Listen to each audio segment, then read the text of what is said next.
Bonjour et bienvenue au studio Air & Cosmos dans lequel nous allons parler aujourd'hui de la doctrine et de l'arme nucléaire partout dans le monde. Et pour ça, nous avons la chance d'avoir Héloïse Fayet avec nous. Bonjour. Bonjour Xavier. Tu es chercheuse à l'IFRI, également doctorante sur des choses autour du nucléaire, des technologies nucléaires. Et là, on est sur une actualité qui est plus que brûlante, puisqu'on n'a été jamais aussi proche de changer les doctrines pour un engagement ouvert direct entre les grandes puissances dotées. Jean, tu peux nous rappeler ce que c'est les puissances dotées? Oui, alors il y a 9 pays dans le monde qui détiennent l'arme nucléaire et on les divise en deux. Donc les 5 États dotés au sens du traité de non-prolifération nucléaire, qui sont, coïncidence ou pas, les 5 membres permanents du Conseil de sécurité des Nations Unies. Donc la France, le Royaume-Uni, les États-Unis, la Chine et la Russie, évidemment. Et puis 4 États qui sont possesseurs de l'arme nucléaire, donc l'Inde, le Pakistan, la Corée du Nord et Israël. Et là, pour eux, c'est un petit peu à part, on en parle dans une prochaine fois. C'est fois. des arsenaux plus petits, une doctrine un peu moins transparente. Voilà. Alors, dans les États dotés, il y a les proliférants, j'ai envie de dire, et ceux qui stagnent. Il y a ceux qui ont une doctrine stable, j'ai envie de dire la France et la Grande-Bretagne. Est-ce que les États-Unis sont aussi dans ce domaine-là ou alors ils progressent aussi? Alors déjà, le terme de prolifération, il faut distinguer 2 types de prolifération. Donc la prolifération verticale, là c'est quand des États qui ont déjà l'arme nucléaire augmentent leur stock. Donc typiquement le cas de la Chine aujourd'hui, qui est le seul État doté au sens du TNP à augmenter ses arsenaux. Et puis la prolifération horizontale, et ça c'est quand des pays qui n'ont pas l'arme nucléaire cherchent à l'avoir ou l'obtiennent. Donc le cas de la Corée du Nord il y a quelques années et le cas potentiellement de l'Iran aujourd'hui.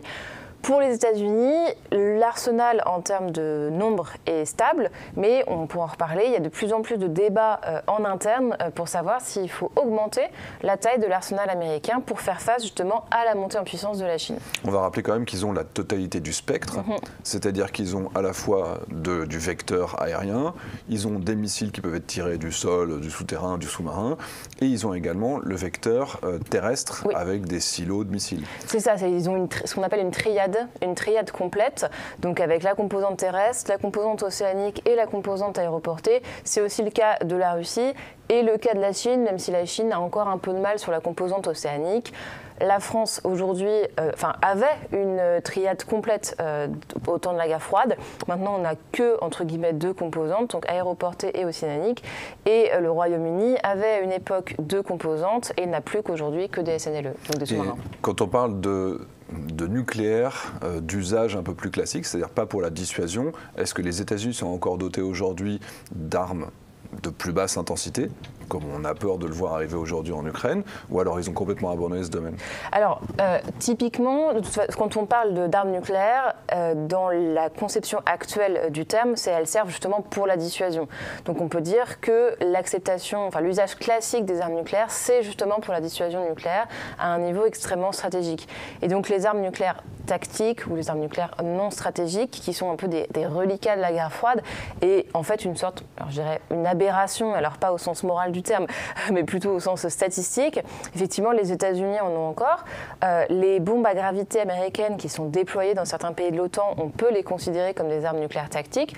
Et la Russie a encore aussi des armes nucléaires tactiques, donc souvent des missiles balistiques sol-sol de courte ou de moyenne portée, mais leur usage n'est pas réellement prévu dans la doctrine russe ou américaine. C'est plus un moyen en fait de maîtriser l'escalade nucléaire, d'aller éventuellement vers une guerre nucléaire limitée, et ça c'est quelque chose qui est absolument pas prévu pour le coup dans la doctrine française. Et l'artillerie, plus personne n'en a? Non, moi j'aimais bien. Je peux dire que j'aimais bien, mais je trouvais ça hyper original, les obus nucléaires, l'artillerie nucléaire parfois de courte portée. Vraiment, dans les années 60, c'était tellement imaginatif en termes de nucléaire. Après, on s'est rendu compte que c'était pas forcément une bonne idée de mettre un obus nucléaire sur le dos d'un soldat et de l'envoyer sur le terrain en mode oui, ça va être une explosion nucléaire très limitée. Bon, voilà, il y a quand même des risques très très élevés d'accidents. Et donc non, pour le coup, l'artillerie nucléaire, elle est dans les musées maintenant. Okay. Donc, on va dire, le bloc appartenant à l'OTAN, France, États-Unis, Grande-Bretagne, stabilité en nombre de vecteurs et en type de vecteurs. augmentation du côté chinois. Et la Russie, qu'est-ce qu'ils font là-dedans? Alors, la Russie, pour l'instant, ils sont aussi en stabilité par rapport à leurs arsenaux, parce qu'ils sont encore contraints par des traités, notamment le traité New START qu'ils ont avec les États-Unis. Alors, Poutine a dit qu'il ne le respecterait plus, mais qu'il continuait quand même à respecter la limitation haute du nombre de têtes, donc environ 1500 têtes nucléaires stratégiques. Mais New START ne s'applique pas aux têtes nucléaires en réserve, ni aux têtes nucléaires non stratégiques dont on parlait. Pour le moment, il semble aussi en fait contraint tout simplement par une économie de défense qui est tout concentrée sur le conventionnel. Et créer des têtes nucléaires, c'est quand même pas très facile. Il faut une expertise, il faut des hautes technologies. Donc, pour l'instant, on ne s'attend pas forcément à une augmentation du nombre de têtes nucléaires russes déployées ou même en réserve. En revanche, on voit une modernisation des trois composantes, le développement de nouveaux armements, notamment des armements hypersoniques. Alors, pour l'instant, les programmes ne sont pas très avancés. Il y en a qui servent plutôt à faire peur aux Occidentaux qu'à être réellement efficaces. Et par contre, on voit une évolution très nette de la doctrine. Avec, il y a quelques semaines, Vladimir Poutine qui a annoncé une potentielle évolution de la doctrine nucléaire russe. Bon, alors on attend encore la version écrite, parce que dans le nucléaire, à part le président de la République en France, mais c'est vraiment uniquement l'écrit qui fait foi. Et du coup, on attend que la version écrite sorte pour vraiment comprendre quelles sont les évolutions par rapport à la doctrine de 2020. Ce que tu dis, juste, je précisais pour la France, on dit que la France est un petit peu à part parce qu'on a une doctrine dans laquelle on n'exclut pas de tirer en premier si nos intérêts vitaux seraient menacés. C'est le cas des autres pays aussi, en fait. La plupart, alors à part la Chine, au sein des États dotés, donc les 5 dont je parlais, sauf la Chine, tous ont une politique potentielle d'emploi en premier de l'arme nucléaire s'ils considèrent qu'ils sont attaqués, que leur survie est menacée. Ils se réservent le droit d'attaquer en premier le pays qui les menace. L'originalité française, c'est ce qu'on appelle l'ultime avertissement, où effectivement là, il s'agit de faire une frappe nucléaire en vérité limitée. Donc en fait, je trouve qu'il n'y a pas tant de différence, enfin je vais me faire taper sur les doigts si je dis ça, mais il n'y a pas tant de différence entre la guerre nucléaire limitée telle que conçue par les États-Unis et l'ultime avertissement français, même si l'ultime avertissement doit être unique, non renouvelable. Et donc le stade supérieur, en fait, c'est vraiment, on parlait d'artillerie, c'est la grosse artillerie, mais pour le coup là, plutôt des gros missiles. Voilà, c'est les SNLE. Mais effectivement, c'est une originalité française que les pays étrangers, je trouve assez intéressante, voire assez amusante, ce concept de warning shot, d'utiliser l'arme nucléaire pour un ultime avertissement. Mais en fait, juste préciser que c'est la SMPA, donc c'est le vecteur aéroporté, et demain la SN4G. C'est ça, la SN4G, dont la charge en fait est modulable. C'est-à-dire qu'on voit parfois des critiques, par exemple d'analystes britanniques ou américains qui disent « Ah, mais la France ne peut pas en fait être crédible en termes de dissuasion et de maîtrise de l'escalade parce qu'elle n'a entre guillemets que des grosses bombes ». Alors, évidemment, c'est dans la doctrine française que de ne faire que du stratégique, mais en réalité, il y a quand même une adaptation possible de la charge de la SMPA. Alors, pas au point d'une arme nucléaire tactique telle qu'on avait utilisée, on ne va pas descendre à 15 kilotonnes comme Hiroshima, ou même à 50 kilotonnes comme certains vecteurs russes, mais ce n'est pas non plus tout de suite, entre guillemets, les grosses charges qui arrivent. Alors, on va juste rappeler un ordre de grandeur, c'est qu'un missile nucléaire français qui est dans un sous-marin, c'est 1 mégatonne, 1 million de tonnes. Évidemment, il y a plus de 16 missiles dans lesquels il y a chacun des têtes à l'intérieur, donc c'est colossal. Et quand on parle de 50 kilotonnes, c'est pas petit, mais c'est vrai qu'on n'est pas sur le même ordre de grandeur. Oui, après la question en fait, des ordres de grandeur, quand on parle de dissuasion nucléaire, elle n'a plus vraiment de sens, tant la capacité de destruction, même à 100 kilotonnes, elle est immense. Bien sûr. À nouveau, Hiroshima, c'était 15 kilotonnes et on considère que la bombe, et Nagasaki, n'a pas délivré en fait toute sa puissance et la destruction était gigantesque. Pour être allé à Hiroshima et pour avoir vu le musée, le mémorial, c'est quelque chose qu'on peut difficilement imaginer avec une seule arme. Et donc en fait, maintenant, l'idée est justement de signaler que la destruction est telle que c'est inimaginable pour l'humanité et donc qu'il ne faut pas en arriver jusque-là. Alors justement, on est en train d'être à la limite. Il y en a qui disent, et a priori ça a été confirmé par la Chine, que la Russie était à deux doigts d'utiliser l'arme nucléaire à la fin de l'année 2022, quand l'Ukraine progressait, avait repris 20 000 km². Donc on est quand même à 2 doigts de l'utilisation. Cette évolution de la doctrine russe, qui est encore pas sur le papier écrite, mais néanmoins qui a été évoquée, qu'est-ce qu'elle comporte? Alors, effectivement, cette crainte, en fait, il faut rappeler que c'est quand même une fuite, ou en tout cas des articles de presse américains, donc à l'automne 2022, qui avaient expliqué qu'effectivement, il y avait 50% de chances que la Russie utilise une arme nucléaire. Alors, je crois qu'à l'époque, on parlait d'armes nucléaires tactiques contre l'Ukraine, pas évidemment d'une arme nucléaire contre l'OTAN, parce que dans ce cas-là, la Russie s'exposerait à une riposte de la part de l'OTAN. Mais il faut dans ce cas-là toujours distinguer, et ça on ne le sait pas trop, quelle est la source de l'information. Je me souviens que c'était potentiellement en fait juste un recoupement de plusieurs données captées par la CIA et d'autres services de renseignement américains. Mais en fait, il faut bien comprendre que la Russie se sert de ce fait du signalement stratégique en fait, et des menaces nucléaires pour montrer ce qui est très important pour elle.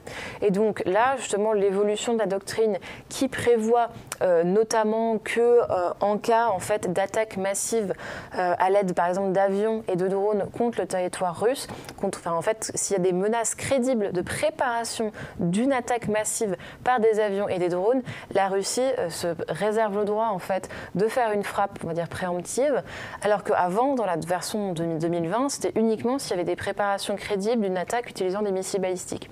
Donc en fait, ça montre bien que la Russie, elle a peur d'une attaque massive contre son territoire, bon, parce que c'est normal, hein, tout État a peur de ça, mais bon, il faut bien dire, c'est évidemment à cause de l'invasion de l'Ukraine que la Russie s'expose en fait à de telles ripostes, et donc elle est bien consciente que pour dissuader à la fois l'Ukraine mais aussi l'Occident de continuer le soutien à l'Ukraine et tout ce qui est le débat sur la livraison de frappes longue portée, ce genre de choses, et ben la menace nucléaire, c'est un peu la dernière carte qui reste à la Russie, et en sachant, comme tu disais, que la Chine exerce pour l'instant un rôle modérateur sur la Russie. La Chine est extrêmement prudente officiellement, parce qu'on en a parlé, en parallèle, elle développe son arsenal nucléaire, donc c'est pas forcément une posture très cohérente, mais bon. Elle est très prudente, en fait, sur le plan de la prolifération, sur le plan de la menace nucléaire. C'est le seul État doté qui a une doctrine non-emploi en premier, donc qui dit « Ah non, moi je ne fais pas de menace nucléaire, moi je n'utiliserai jamais l'arme nucléaire en premier, uniquement pour répondre si je suis attaqué ». Et donc on considère aujourd'hui, pour l'instant, que la Chine exerce un rôle modérateur sur la Russie, mais on ne sait pas combien de temps ça va tenir. Et on va peut-être aussi avoir cette vision un peu plus globale, c'est que si la Russie attaquait l'Ukraine avec une arme nucléaire, théoriquement les pays non dotés, qui aujourd'hui ne prolifèrent pas parce que la doctrine fait qu'ils ne devraient pas être attaqués, fait que Taïwan, théoriquement, pourrait aussi vouloir développer son arme nucléaire, comme le programme qu'ils avaient fait dans les années 70. Oui, alors on voit effectivement depuis en fait, février 2022 un récit, un narratif assez favorable à la prolifération nucléaire qui se répand, alors surtout au Moyen-Orient et en Asie, en Asie du Nord-Est, donc on parle de Taïwan, mais c'est plutôt la Corée du Sud en ce moment qui agite un peu le spectre de la prolifération nucléaire parce qu'ils en ont les capacités techniques. Parce qu'en fait, rappelons-le, à l'époque de la guerre froide, il y avait des missiles nucléaires donc, soviétiques qui étaient stockés sur le territoire de ce qui est devenu l'Ukraine. Et les scientifiques ukrainiens avaient une bonne maîtrise du nucléaire, ils étaient capables en fait, de produire des armes nucléaires, et pour rentrer dans le système international à la fin de la guerre froide, ils ont signé le traité de non-prolifération nucléaire, et ils ont prévu dans le mémorandum de Budapest, donc qui a été signé en 1994, de transférer les missiles soviétiques stockés sur le territoire ukrainien vers donc ce qui est devenu la Russie. En échange, rappelons-le quand même que la Russie n'attaque pas l'Ukraine. Bon. Et des garanties de sécurité, voilà. Notamment de la France, effectivement, et de la Grande-Bretagne. Donc des garanties de sécurité qui aujourd'hui en fait, ne tiennent plus, étant donné que la Russie a attaqué l'Ukraine. Et donc en Ukraine, il y a des voix qui s'élèvent pour dire « Ah, mais peut-être qu'on n'aurait pas dû rendre nos armes nucléaires ». Mais après, c'était pas leurs armes nucléaires, comme on dit. Et il y a eu une telle pression, effectivement, de la part de la communauté internationale pour qu'ils les transfèrent, parce que l'État ukrainien, quand même, dans les années 90, c'était pas un État extrêmement stable. Mais donc, ce narratif, en fait, a proliféré, c'est le cas de le dire, notamment en Arabie Saoudite, un peu en Iran, et surtout en Corée du Sud. Mais pour l'instant, ça semble plutôt être une sorte d'épouvantail qui est agité à destination des États-Unis pour à la fois que l'Arabie Saoudite mais aussi la Corée du Sud obtiennent encore plus de garanties de sécurité vis-à-vis des États-Unis. Et alors, je reviens quand même sur la Russie. tu n'as pas l'air spécialement inquiète par l'évolution de la doctrine russe telle qu'évoquée par Poutine. Encore une fois, c'est de la com pour peser sur les élections américaines et puis éviter les lignes rouges qui de toute façon ils ne respectent jamais, parce que la réalité du terrain, c'est quand l'Ukraine envoie des dizaines de drones kamikazes dans une nuit sur la Russie, déjà ils ne vont pas raser parce qu'ils ne savent pas d'où est-ce qu'ils tirent, d'où est-ce qu'ils partent.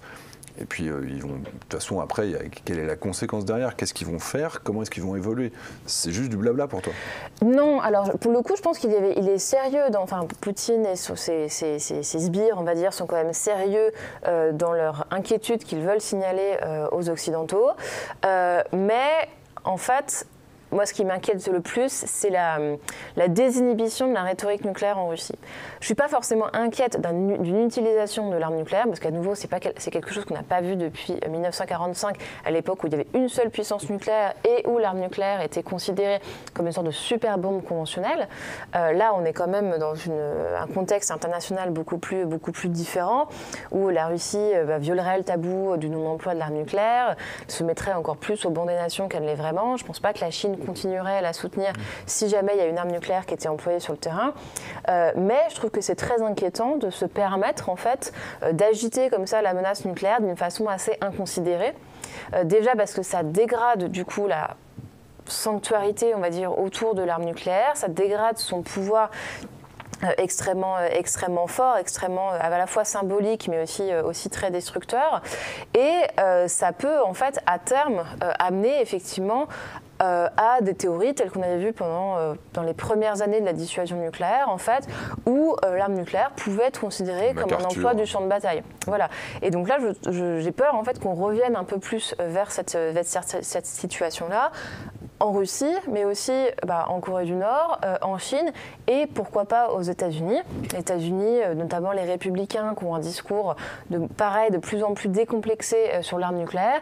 Et en fait, moi, c'est plutôt ça qui m'inquiète, une tendance en fait de moyen à long terme, de banaliser en fait l'arme nucléaire et sa menace, plutôt qu'un emploi en fait sur le terrain, parce que pour l'instant, c'est triste à dire, mais si l'Occident, l'OTAN n'augmente pas son soutien à l'Ukraine, la Russie maintiendra sa supériorité conventionnelle et donc en fait n'a tout simplement pas besoin de l'emploi d'une arme nucléaire pour empêcher l'Ukraine de gagner. Il lui suffit de faire peur à Olaf Scholz, quoi.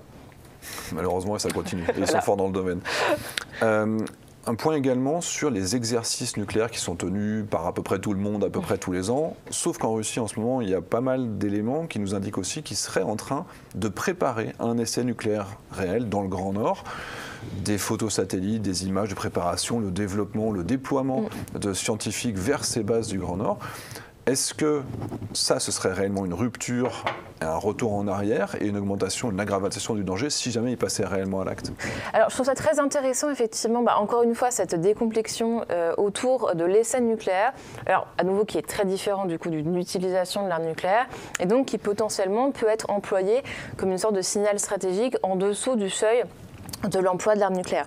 Donc aujourd'hui, il y a un traité qui s'appelle le TIS, donc le traité d'interdiction complète des essais nucléaires, mais qui n'est pas entré en vigueur, parce qu'en fait, il faut que certains pays le ratifient, notamment les États-Unis. Donc les États-Unis l'ont signé, mais ne l'ont pas ratifié. Et jusqu'à l'année dernière, je crois, la Russie avait signé et ratifié le TIS. Mais Vladimir Poutine a décidé de dératifier le TIS, alors ce qui est une sorte d'originalité législative, on va dire, enfin juridique, en disant non, les États-Unis sont signataires mais ne l'ont pas ratifié, donc moi je vais faire pareil. Et donc ça, plus effectivement pas mal de mouvements autour des sites de tests, notamment en Nouvelle-Zélande, laisse à penser que, en fait, on va justement vers une nouvelle façon de signaler qu'un pays possède l'arme nucléaire au travers de la menace d'un test et d'un essai. Et pareil aux États-Unis, même si l'agence nationale, alors NNSA, donc National Nuclear Security Agency, rappelle tous les ans que non, il n'y a pas besoin de faire de tests pour faire progresser l'arsenal nucléaire américain. Ils se refusent quand même toujours à ratifier le TIS.